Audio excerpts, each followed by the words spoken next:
We're joined by writer and broadcaster Emma Webb and broadcast journalist Judita Da Silva in the studio with us now. Shall we talk about Suella Braverman's quite damning Telegraph in the article, Emma? She says, "This is no longer the great country I knew. Islamists are bullying us into submission." Has she got a point, or is she, as Michael Walker just said, jumping on the chance to stoke the flames? I mean, she might be doing this for political reasons. She might be positioning herself in a particular way politically, but that doesn't mean that she doesn't also believe what she's saying, and nor does it not mean that she's correct. I think what we saw in Parliament with, quote, Hoylegate, as it's now being referred to, plus the fact that we saw a genocidal chant being projected onto our Parliament and also one of our most iconic landmarks, I think she's right. The fact that Parliament behaved as it did and changed procedures out of fear of threats from Islamists. The fact that, as she's pointed out in this article, that Mike Freer had to resign from his position because of death threats and because his parliamentary office was burned down. And actually, even the fact that we've just seen, so in response to this, we saw the Home Secretary, James Cleverly, disagreeing with her and saying that we live by the rule of law. I think he must think that the British public just simply don't have eyes. When you see that actually only just now there's been a video released online of Simon Danczuk, who's the Rochdale Reform candidate, being prevented from entering the hustings there. So we have a serious problem with democracy in this country.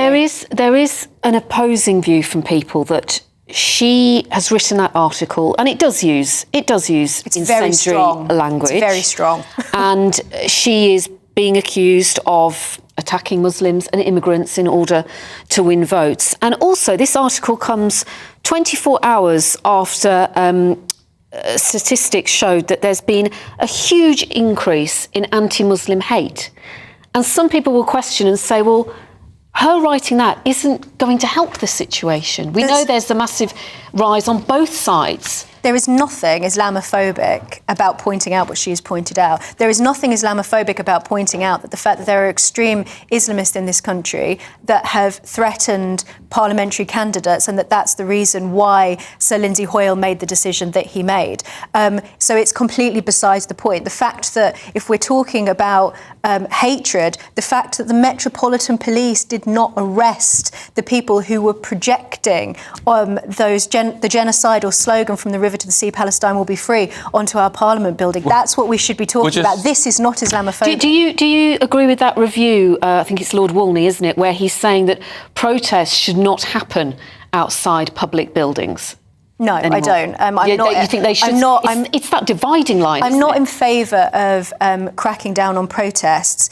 I think in this instance, there are rules about how you can protest outside of Parliament. There are certain areas that you're not allowed to protest on, and those rules have on occasion been sort of ignored by the police. You've seen that there have been people protesting in the areas where they're not supposed to be. There are rules to ensure that MPs can go in and out of Parliament freely, so that protesters can't prevent them from doing that, can't essentially besiege Parliament. So I don't think we should be cracking down on protest, but I do think we need to recognise that we have a serious problem. We've seen it with the Batley grammar teacher who had to go into hiding. We've seen it with MPs being threatened in education and in politics. We are seeing people being threatened by Islamist extremists, and it is unacceptable in a free society. It's unacceptable in a democracy. It's a challenge to democracy. It's putting our constitution in jeopardy, and we shouldn't tolerate it. Okay, Judita, where are you on this?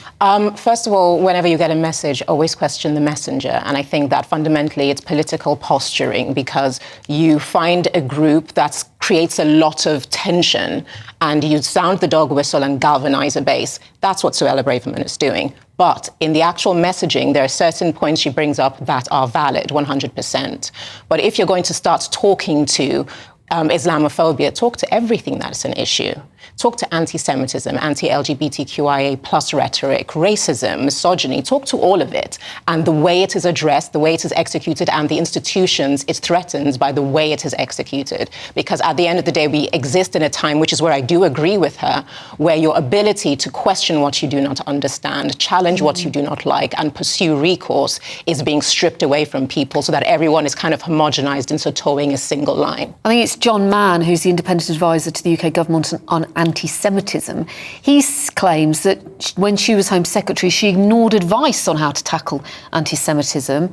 And he says that her inaction in office is part of the problem. That's why I say always question the messenger, because when you kind of turn the microscope onto one angle of something that is a 360-degree problem, you're showing that all you're trying to do is galvanize a particular base for your own benefit. If she had spoken holistically, for the first time for me personally, I might actually have said, okay, Suella Braverman is actually acting in a position that improves society as a whole, as opposed to just the people she wishes to appeal to.